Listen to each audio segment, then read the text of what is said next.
Alright friends, with those things painted, we need to split our world in half. So we've got a ground area and a sky area. To do that, we're just going to do Seth 90 degrees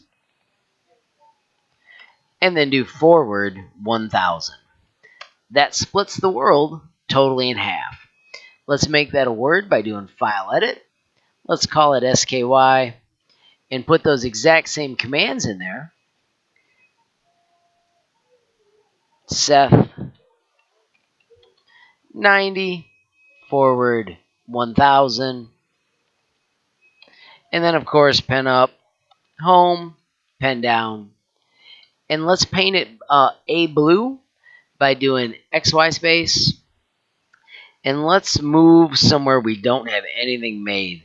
Let's go 250 to the right, and let's go 300 up, and let's do set FC, and I'm going to use the number 3. You can mess with any color you want, and I'm going to type fill.